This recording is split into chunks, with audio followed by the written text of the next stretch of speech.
The mahogany table leg pressed cold against my cheek as voices rumbled overhead, deep and dangerous like thunder promising violence. I tried to make myself smaller, curling tighter into the shadow beneath Alexander Drummond's dining table, my breath trapped somewhere between my lungs and my throat.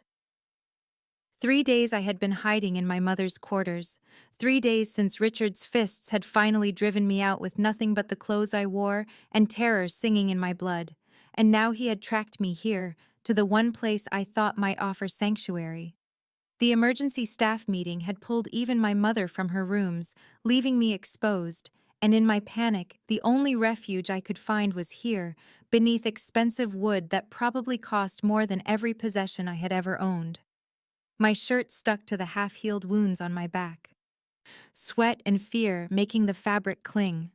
The voices above were discussing security breaches, territory disputes, things I shouldn't hear, things that marked these men as exactly what the whispers claimed. Alexander Drummond's voice cut through the others like a blade, cold and absolute, the kind of voice that expected obedience and received it. I had seen him exactly twice in my life, both times from a distance as I visited my mother, and both times I had felt the danger radiating from him like heat from a furnace. Tall, dark-haired, expensive in a way that wasn't just about clothing, but about power worn like a second skin. My mother had warned me to stay invisible when he was near, that men like him noticed everything and forgot nothing. Now here I was, literally beneath his feet, and the papers I had accidentally disturbed earlier were starting to slip. I watched one sheet drift toward the table's edge in slow motion, my heart hammering so hard I was certain they could hear it, and then it fell, landing on polished floor with a whisper that sounded like a gunshot. The conversation stopped. Silence descended, heavy and waiting. Footsteps circled the table, measured and deliberate, predator investigating prey. I squeezed my eyes shut like a child who believes invisibility comes from not seeing, my body already bracing for the violence I knew would follow discovery. The tablecloth lifted. Light flooded my hiding place. I looked up into eyes the color of winter storms, cold and assessing, and watched fury ignite in them like lightning. Alexander Drummond stared down at me, his jaw tight with barely contained rage, and I waited for the shouting, the grabbing, the pain.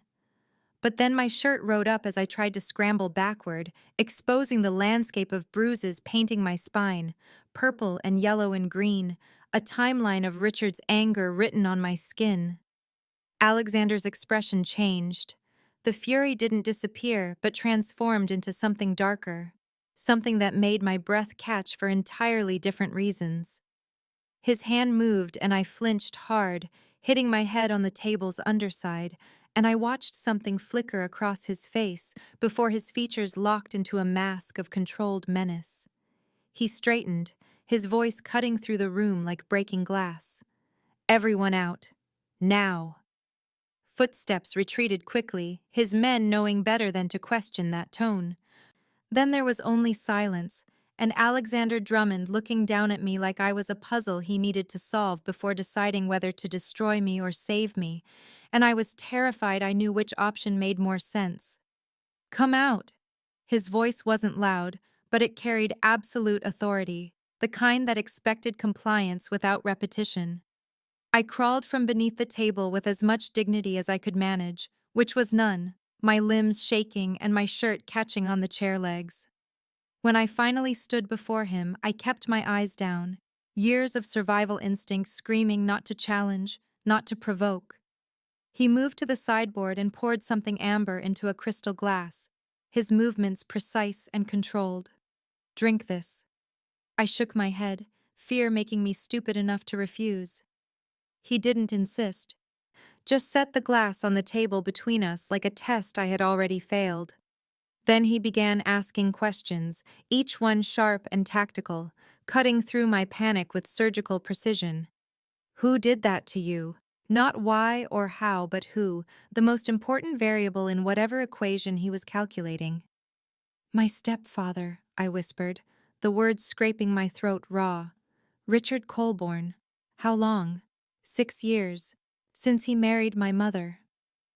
Alexander's jaw tightened almost imperceptibly, the only sign that my answer affected him. Where is he now? Looking for me. He knows I'm here somewhere. Knows my mother works here. The questions continued, relentless but somehow not cruel. When did you arrive at the estate? 3 days ago.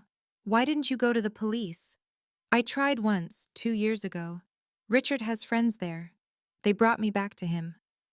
Something dangerous flickered across Alexander's face, gone so quickly I might have imagined it. Does he know you're in the main house?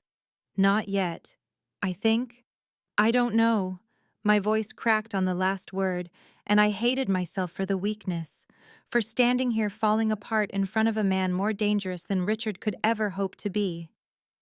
Alexander studied me with those winter eyes, and I noticed despite my terror that he kept his distance, that he hadn't moved closer even though he could have, even though men like him took what they wanted. There was a tightness around his eyes when I had flinched earlier, something that looked almost like recognition. He asked about my mother, about Richard's connections, about whether I had anywhere else to go, and with each answer I gave, he seemed to be building a picture, assessing threats and angles and possibilities. Finally, he went silent, his gaze moving over the bruises visible on my arms, the split lip I had thought was healing, the careful way I held my left side where ribs were still tender. I watched him make a decision, saw it happen in the straightening of his shoulders and the set of his jaw. You'll stay here, he said, and it wasn't a question. In the mansion, under my protection, until this situation is resolved. Fear and desperate hope collided in my chest. I can't pay you. I don't have anything. I wasn't asking for payment. His voice carried an edge now, something lethal lurking beneath the surface. Richard Colborne is a problem that needs solving. You're staying until I solve it. The certainty in his tone should have frightened me more than it did. This casual assumption of control over my life. But I was drowning, and he had just thrown me a rope even if it came with thorns. I wanted to refuse, wanted to maintain some illusion of choice, but we both knew I had nowhere else to go. When do I leave? I asked instead, testing the boundaries of this strange mercy. When I say it's safe, not before. He pulled his phone from his pocket, already dismissing me from his attention. James will arrange a room. His fingers moved across the screen with quick efficiency. And Eleanor. I froze at the sound of my name in his mouth. Stay away from the windows. Stay out of sight. If you see Richard Colborne anywhere near this property, you find me immediately. Do you understand? I nodded, not trusting my voice, and wondered what I had just agreed to. Whether I had escaped one cage only to enter another, built with better materials and more sophisticated locks.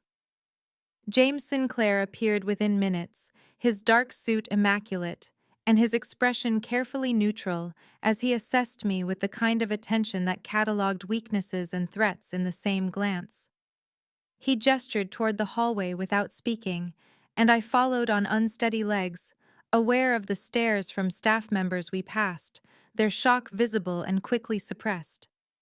The private wing existed in a different world than the servants' quarters I had hidden in, all dark wood and expensive silence, the kind of wealth that didn't announce itself because it didn't need to. James stopped at a door halfway down the corridor and opened it to reveal a bedroom larger than the entire apartment I had shared with my mother and Richard, decorated in shades of cream and gray that probably cost more to maintain than we spent on food in a year. He left without ceremony, and I stood frozen in the doorway until I heard footsteps running down the hall. And then my mother was there, her face crumpling as she pulled me into her arms with desperate strength. We sank to the floor together, both of us crying, and I felt the dam break on 3 days of terror held behind clenched teeth. She pulled back to look at me, her hands shaking as they hovered over my bruises, like she could heal them through proximity. I told you not to come here, she whispered. But there was no anger in it. Only the helpless fear of a woman who had watched her daughter suffer and been unable to stop it. I had nowhere else, I said, and watched her face crumble further because we both knew it was true. She told me then what I had suspected, that Richard had been hunting for me with escalating violence, that he had cornered her at the market yesterday and threatened to break every bone in her body if she didn't tell him where I was hiding.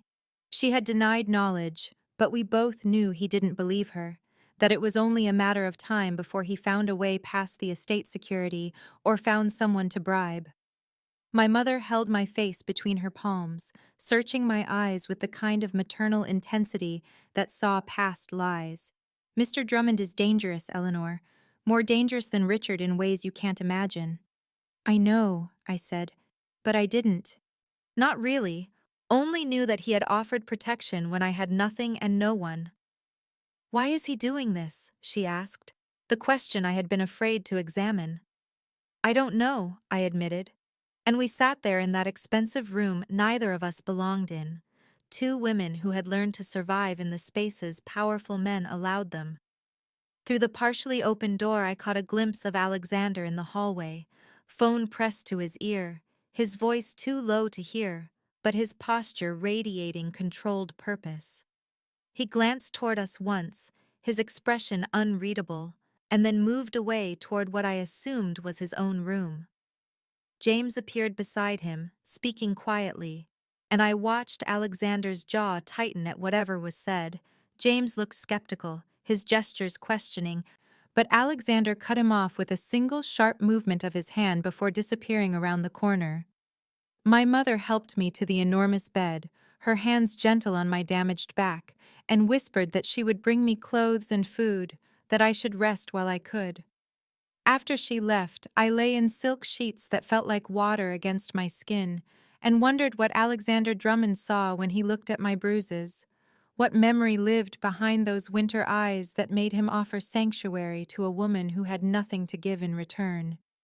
Sleep was impossible in that vast bed with its whisper-soft sheets, my body refusing to believe in safety, even as exhaustion pulled at my bones with leaden weight. Every creak of the old house settling sent adrenaline spiking through my veins. Every shadow that moved across the ceiling became Richard's silhouette reaching for me with those hands that knew exactly where to strike to leave minimal visible damage. At 2 a.m., I gave up the pretense and wrapped myself in the robe my mother had brought, silk against my damaged skin, and stepped into the hallway where low lights created pools of amber in the darkness. I moved without destination, just needing motion, needing to map the exits and windows and places to hide because prey animals never stopped calculating escape routes no matter how gilded the cage. The study door was open, light spilling across hardwood floors, and I should have walked past, but something drew me to the threshold where I found Alexander behind a massive desk, shirt sleeves rolled to his elbows, and papers spread before him like battle plans.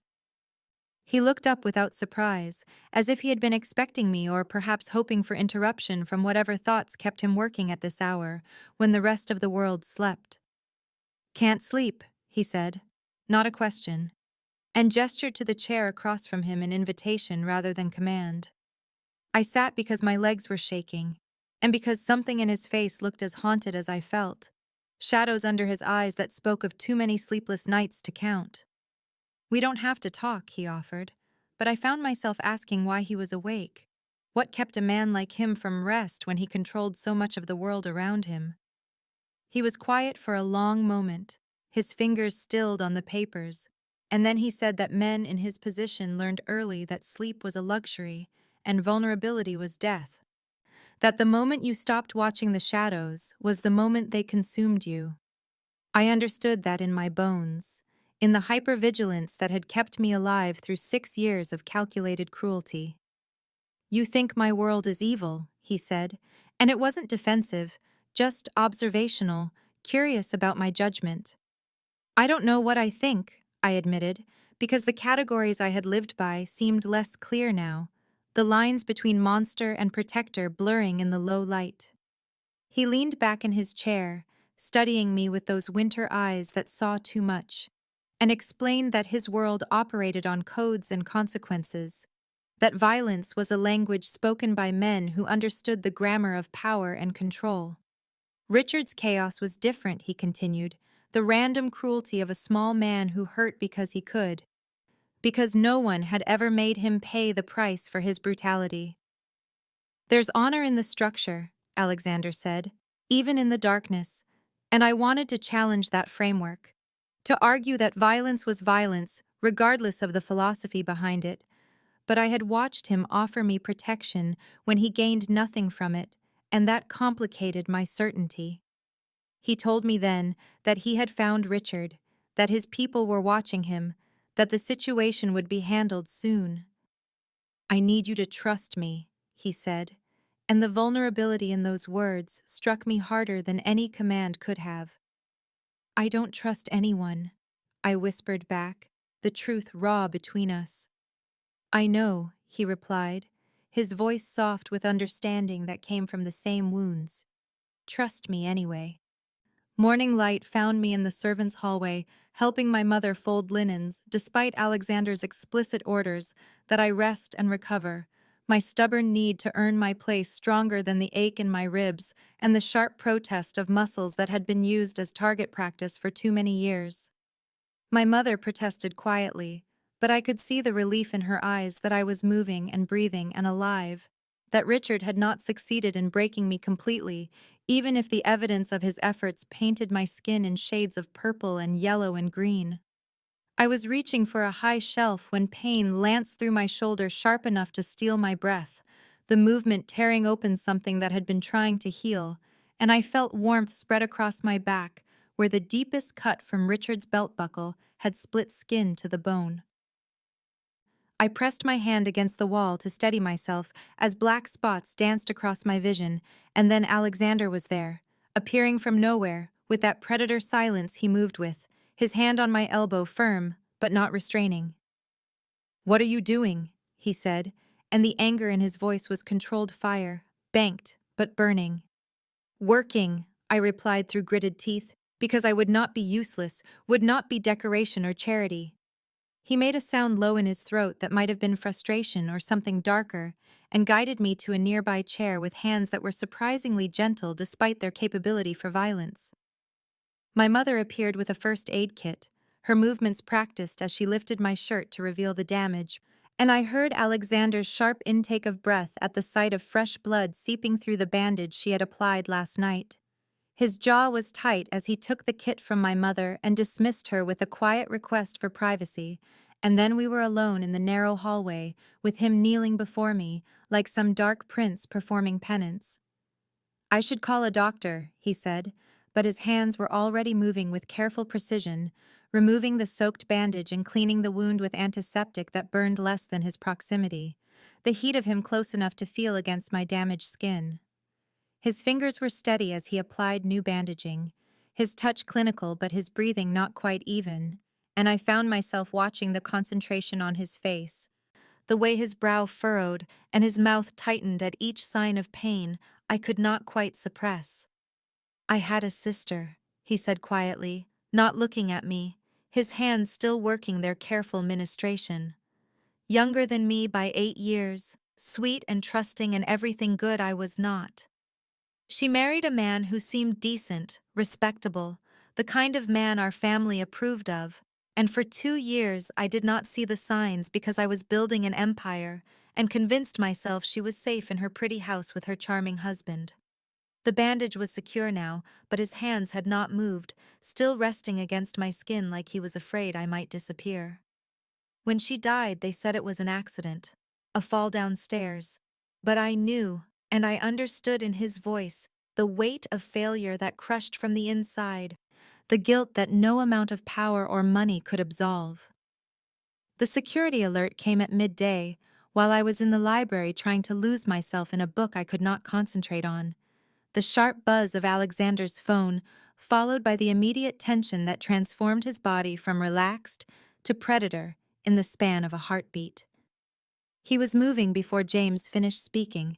His voice clipped as he issued commands, and I followed him to the security room, where monitors displayed the front gates, and the man standing there with the kind of aggressive posture I knew too well in my nightmares and waking hours alike. Richard looked smaller on the screen than he did in my memories, but no less dangerous. His face flushed with rage or drink or both, his finger jabbing at the intercom button while his mouth moved in what I knew would be threats and demands. Alexander's hand found my shoulder, whether to comfort or restrain I could not tell, and his voice was ice as he told me to stay inside while he handled this. I should have listened, but my feet carried me to the second-floor window that overlooked the drive, where Alexander emerged from the house with James and two other men whose names I did not know, but whose purpose was written in the cold efficiency of their movements. I pressed my palm against the glass as Richard started shouting, his words inaudible from this distance, but his fury painting the air between them. And I watched Alexander respond with that terrible calm that was more frightening than any explosion of temper could be. The conversation lasted perhaps 5 minutes, though it felt like hours, Alexander speaking in measured tones while Richard gestured wildly. And then I saw Alexander pull something from his jacket, papers that he handed to Richard with a gesture that looked almost casual. Richard's face went through a series of transformations as he read, confusion giving way to understanding, and then to something that looked like fear, before the rage returned doubled. He lunged toward Alexander, only to find himself stopped by James, whose hand on his chest was gentle but immovable, and Alexander leaned in close to say something that made Richard go very still. I could not hear the words, but I felt their impact in the way Richard stumbled back, in the way his bravado crumbled at the edges, and when Alexander gestured toward the gates, Richard left, but the look he threw back over his shoulder was pure murder. Alexander stood watching until the car disappeared, before turning to look directly at the window where I stood, and even from this distance, I felt the weight of his gaze, the promise in it. When he returned to the house, I met him in the hallway, and he told me with that brutal honesty he employed that he had bought every debt Richard owed, that Richard belonged to him now in the ways that mattered in this world of blood and money. He tried to threaten me, Alexander said, tried to leverage what he thinks he knows about my business, but I have documentation of every time his fists found your skin, every bruise and every broken promise. The relief and terror were twin serpents coiling in my chest because I understood this was not over, that men like Richard did not accept defeat with grace. Alexander must have seen it in my face because he pulled me close, his arms a fortress I was learning to trust, and promised that no one would touch me again.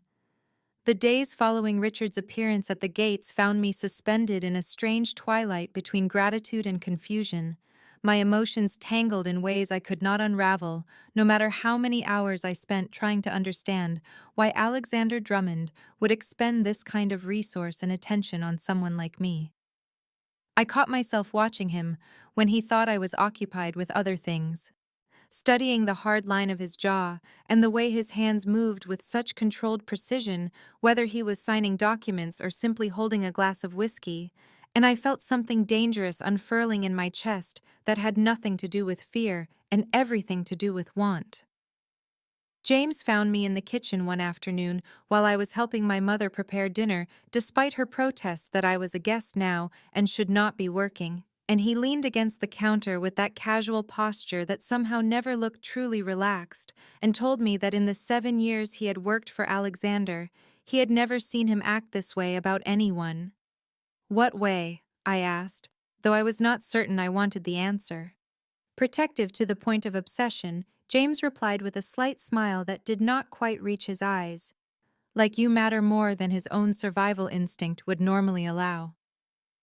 The words settled into my bones with a weight that felt both thrilling and terrifying because I understood what he was implying, what it might mean in a world where Alexander's attention could be as dangerous as his enemies.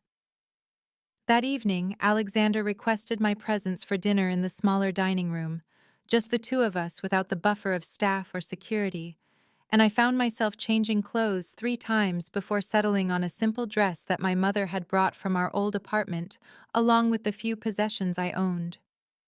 He stood when I entered, and the look in his eyes was something I had never seen directed at me before. an intensity that made my breath catch and my pulse hammer in my throat.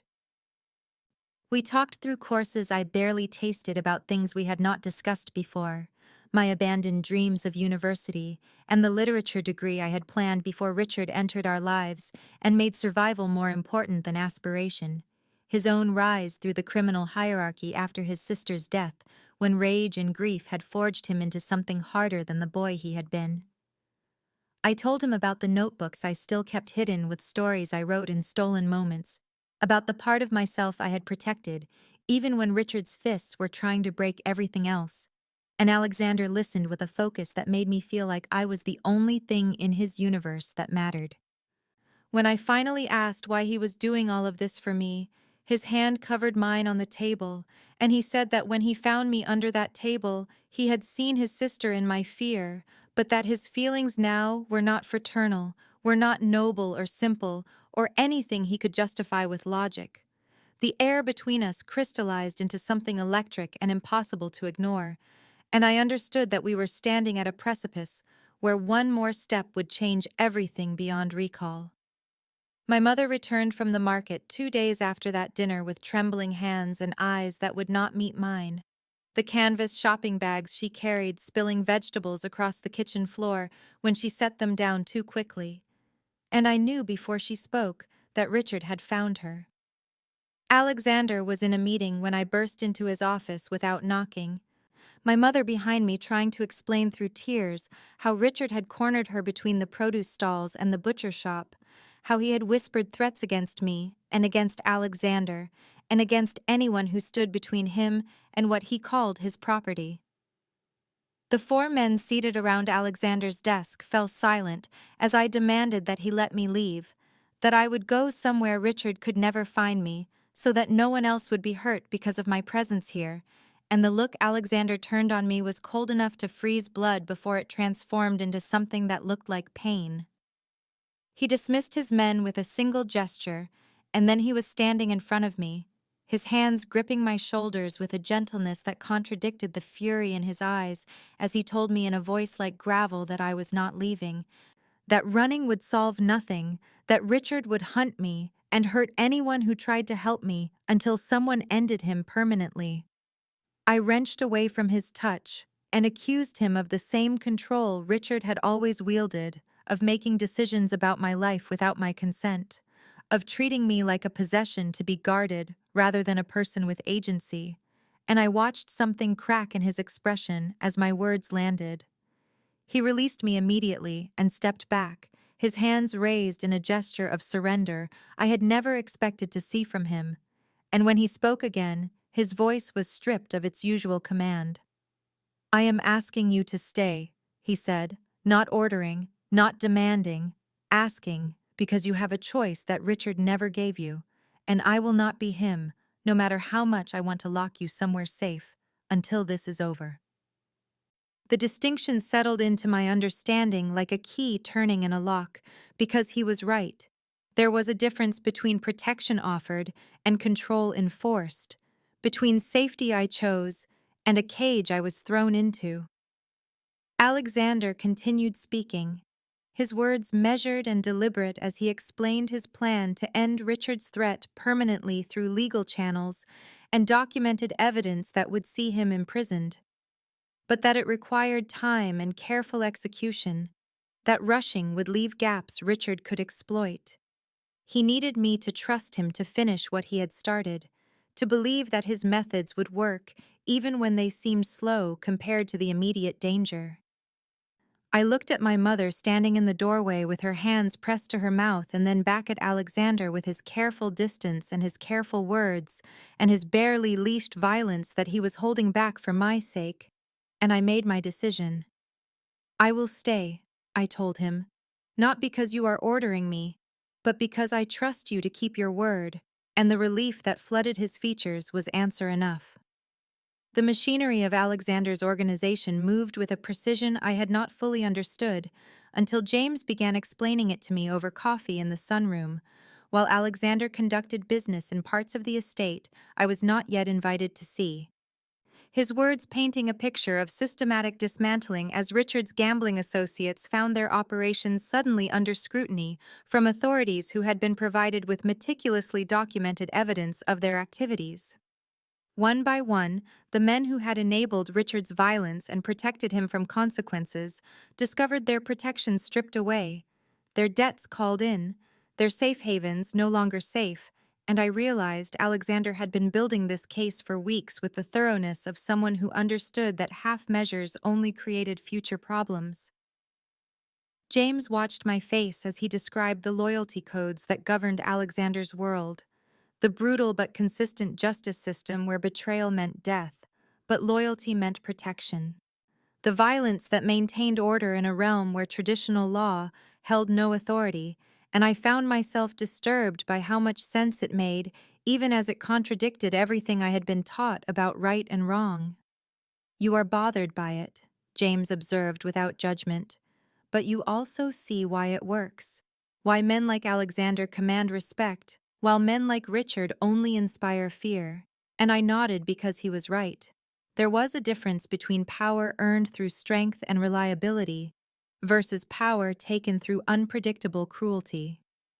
Alexander began including me in discussions about strategy and timing, spreading maps and documents across his desk while explaining how each piece needed to fall in sequence to ensure Richard could not slip through gaps in the net being drawn around him. And the respect he showed for my questions and suggestions made me feel like a partner rather than someone being protected from harsh realities. I caught him watching me during those meetings with an expression I could not fully decipher, something between admiration and want, and a vulnerability that seemed at odds with his reputation, and every accidental brush of hands when reaching for the same document sent electricity racing under my skin.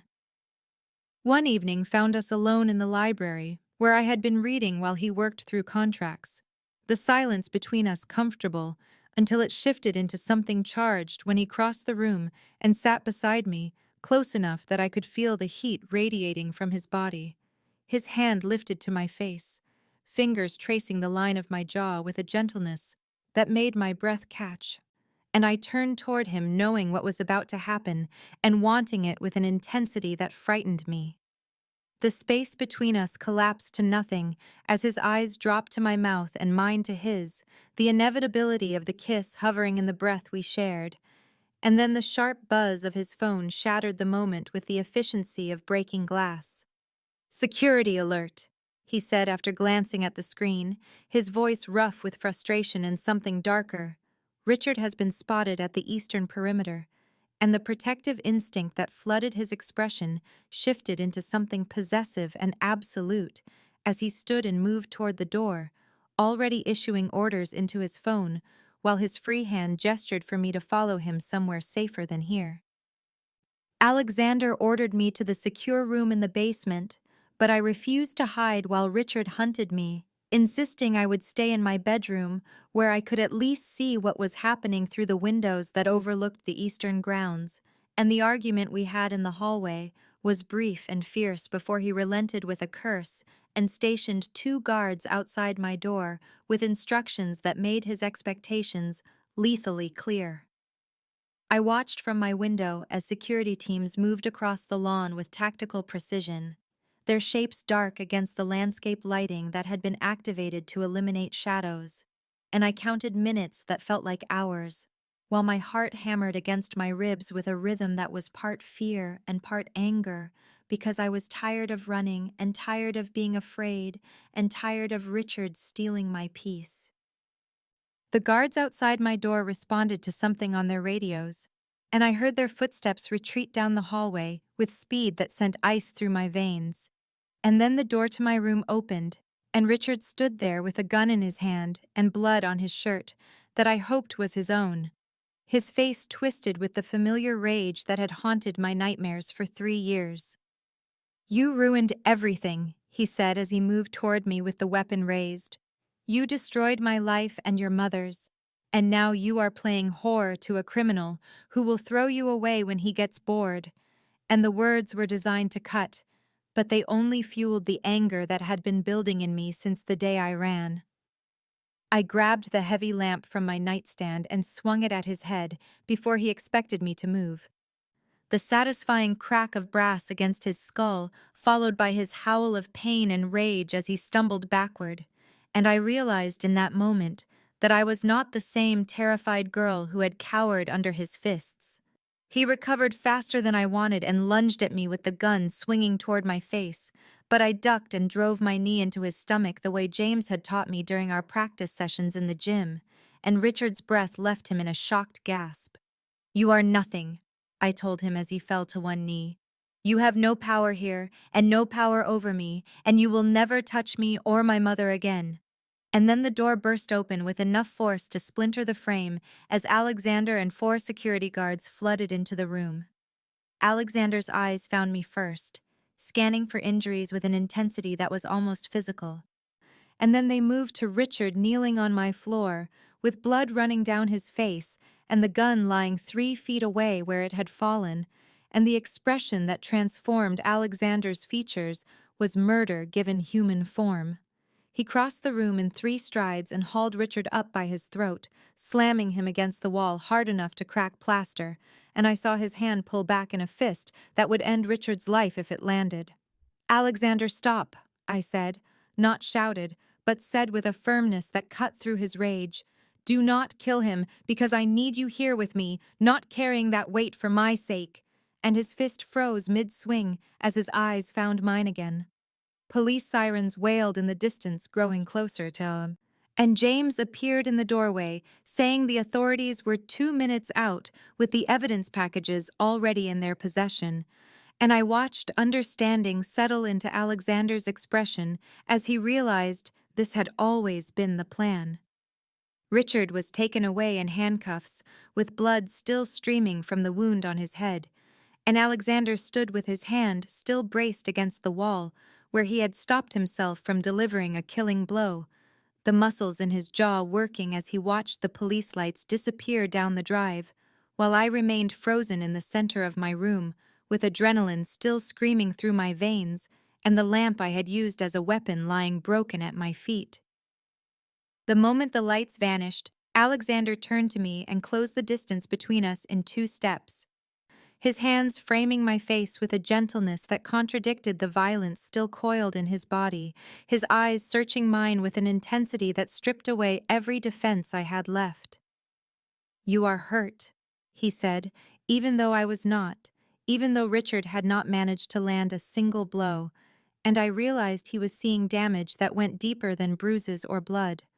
"I am fine," I told him, but my voice shook on the words, and then suddenly I was not fine at all, the adrenaline draining out of me like water through broken glass and leaving behind a trembling that started in my hands and spread through my entire body until my legs would not hold me.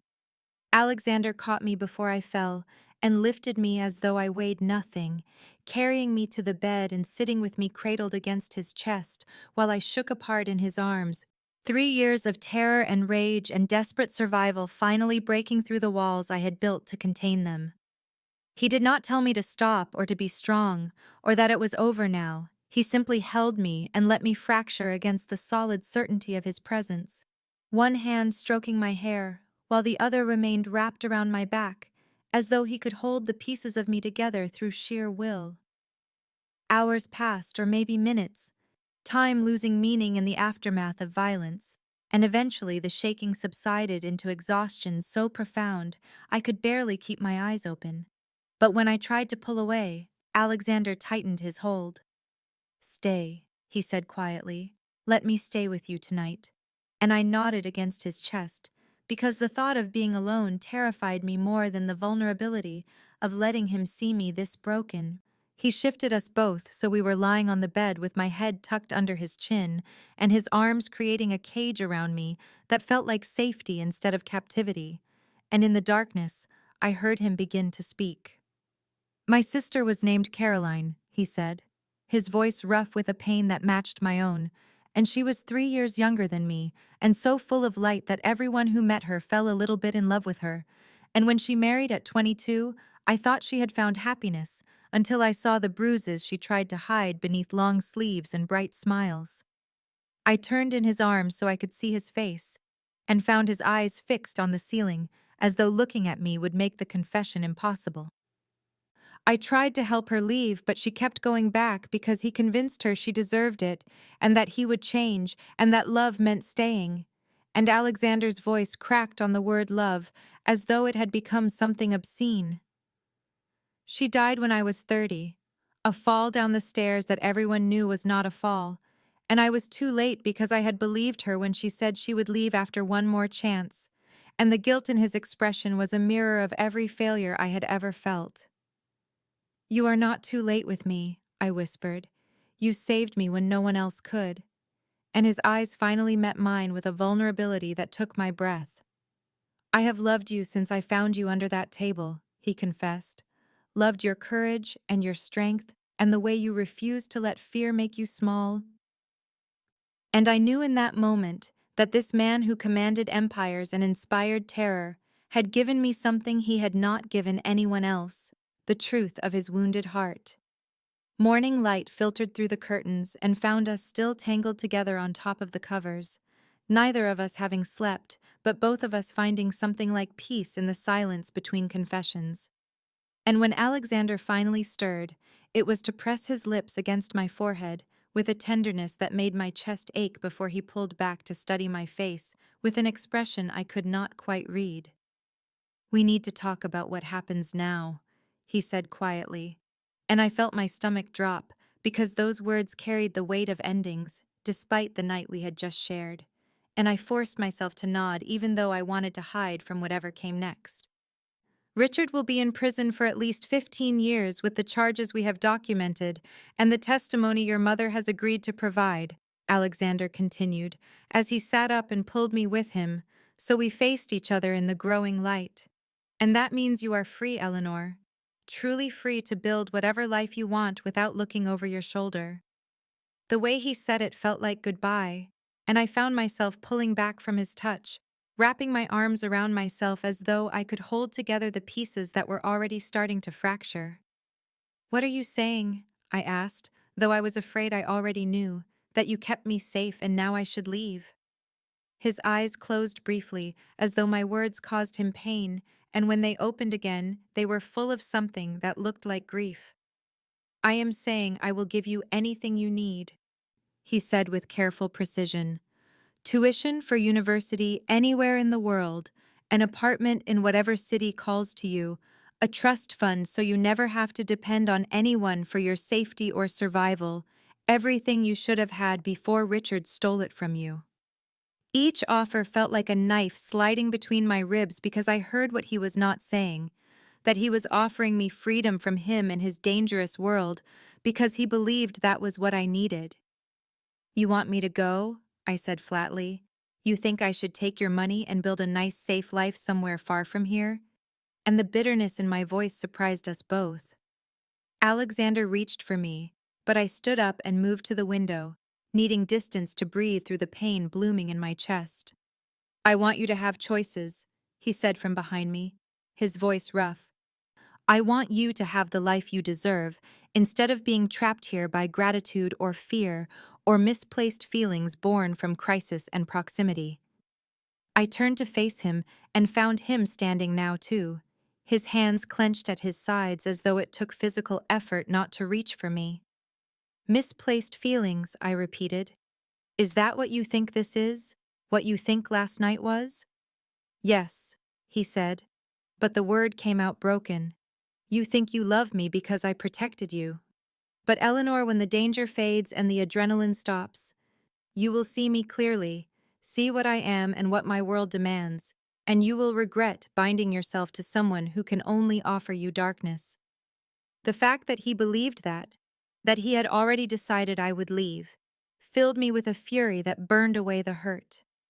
"You do not get to tell me what I feel," I said as I crossed back to him. "You do not get to decide for me what I can handle or what I deserve," and the anger in my voice made him flinch. "I know exactly what you are, Alexander.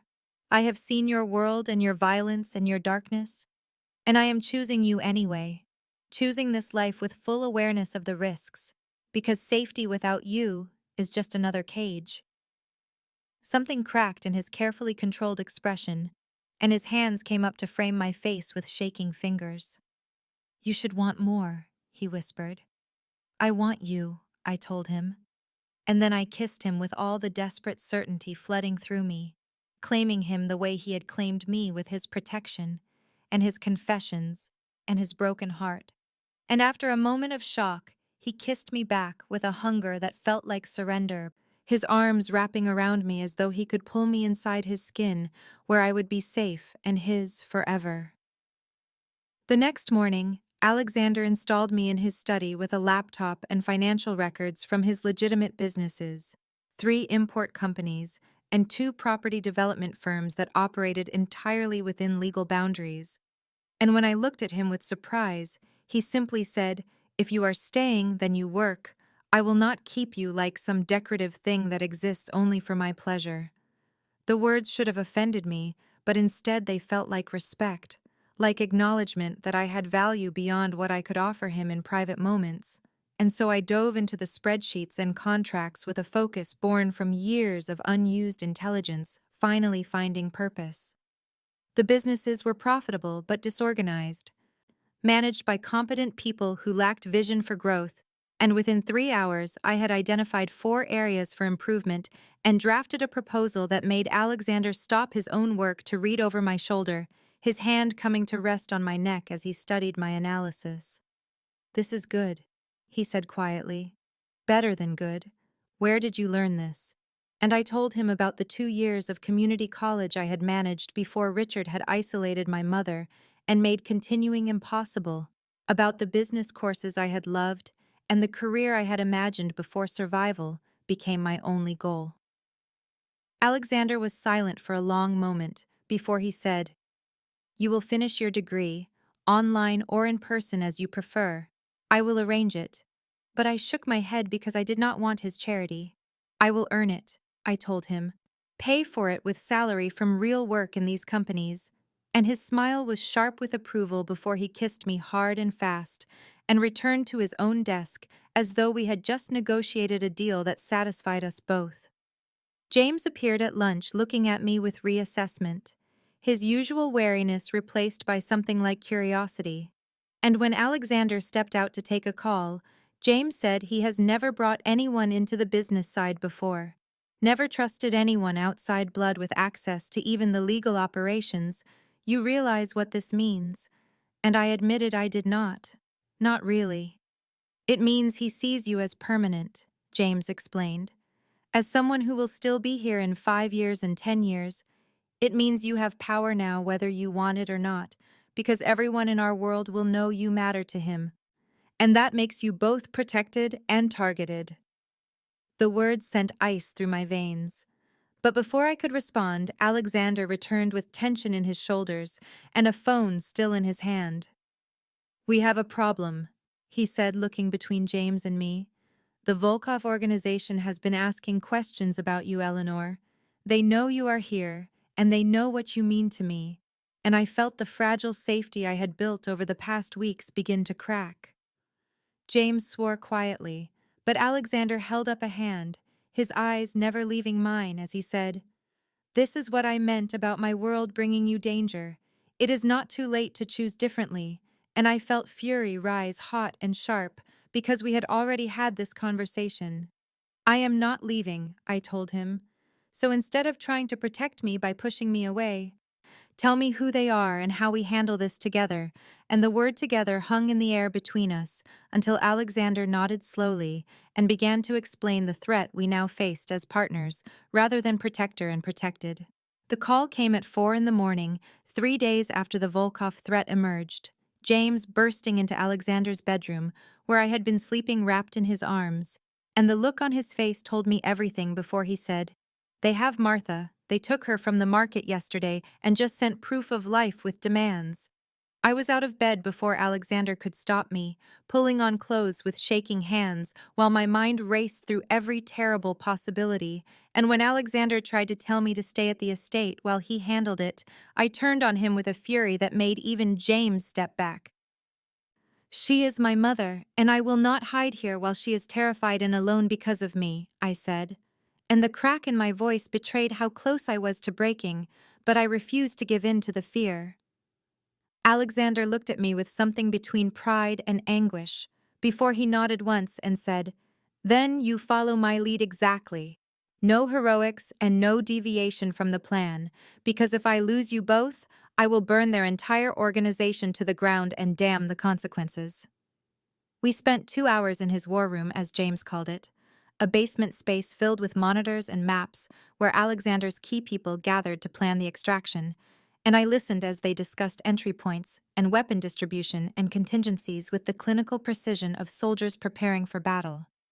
The Volkovs wanted me in exchange for Martha, a trade they would never honor according to James, which meant we had to go in expecting violence and multiple hostile targets in a warehouse they controlled near the docks.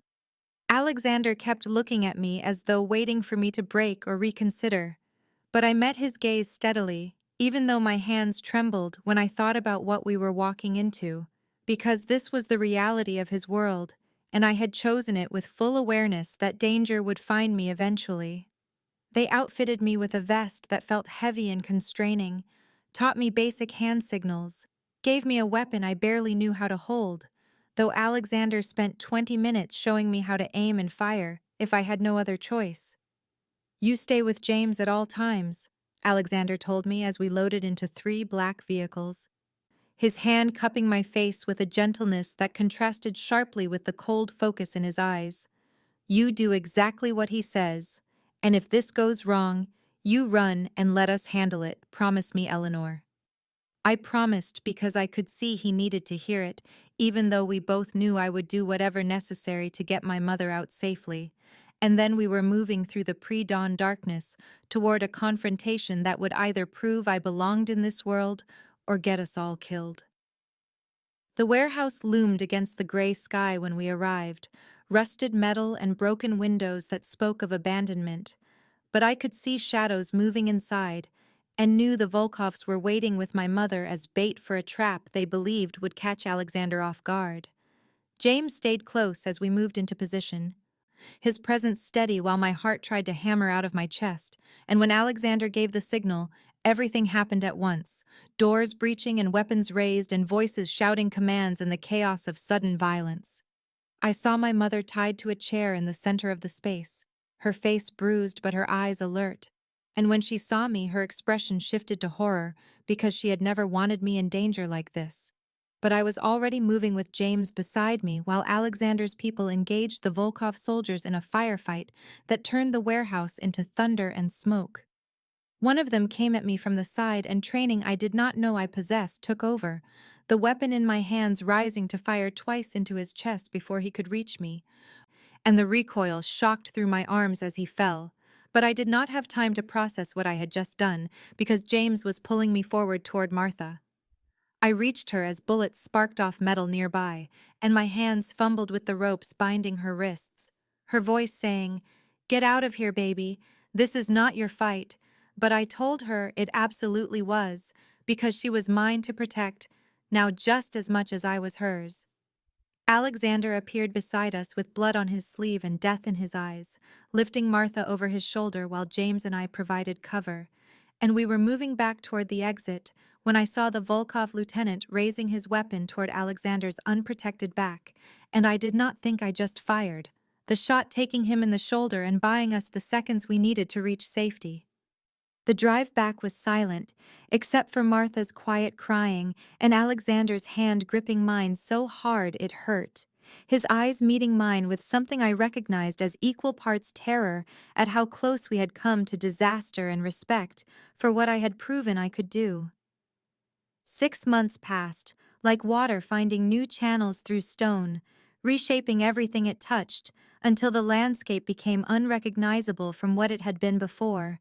And when I stood in Alexander's study, on a Tuesday morning in early autumn, reviewing quarterly reports from the property development company I now managed with actual authority, and a salary that still startled me when it appeared in my account, I barely recognized the terrified woman who had once hidden under a dining table, believing she had no choices left except survival. The business had grown under my direction, 2 new projects launched, and one struggling acquisition turned profitable through restructuring I had designed and implemented, while Alexander watched with a pride that made my chest tight, and the online courses I had enrolled in through the state university challenged me in ways I had forgotten were possible when my world had shrunk to nothing but fear and endurance. Martha lived in a renovated cottage on the estate grounds, her position elevated to household manager, and her days spent in contentment rather than anxiety. And when we had dinner together every Sunday, she would look between Alexander and me with satisfaction that transcended words, because she saw what we had built from the wreckage of who we had been before. Richard remained in prison serving 8 years for assault and extortion. The evidence Alexander had compiled ensuring he would not threaten us again, and I felt nothing when I thought of him now, except a distant pity for a man who had mistaken cruelty for power and lost everything because he never understood the difference. The Volkov situation had been resolved through negotiations and a display of force that reminded their organization why challenging Alexander Drummond carried consequences they could not afford.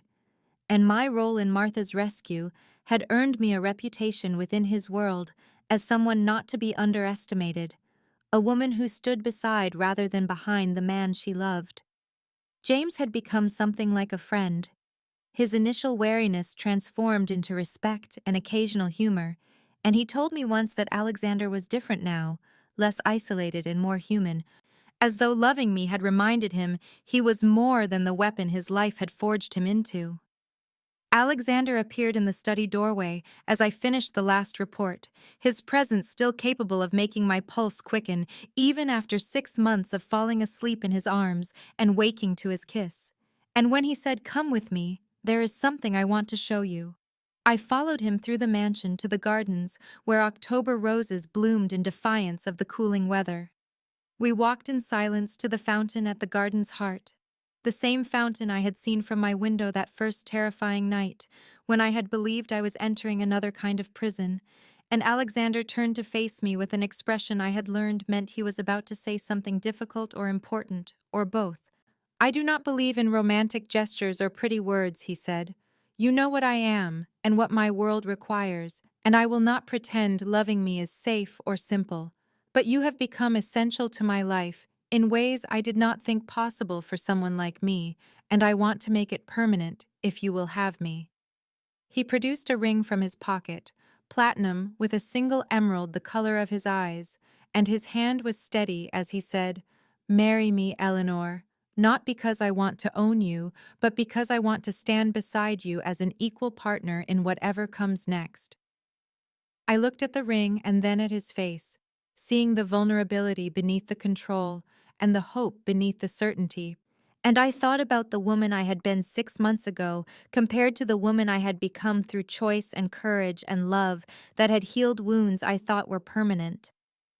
"Yes," I said, and the word felt like freedom rather than surrender, like choosing danger and passion and partnership over the safe captivity of a smaller life. And when Alexander slipped the ring onto my finger and kissed me with a tenderness that contrasted beautifully with his dangerous reputation, I knew we had both found redemption in the most unexpected place, two broken people who had learned to be whole together.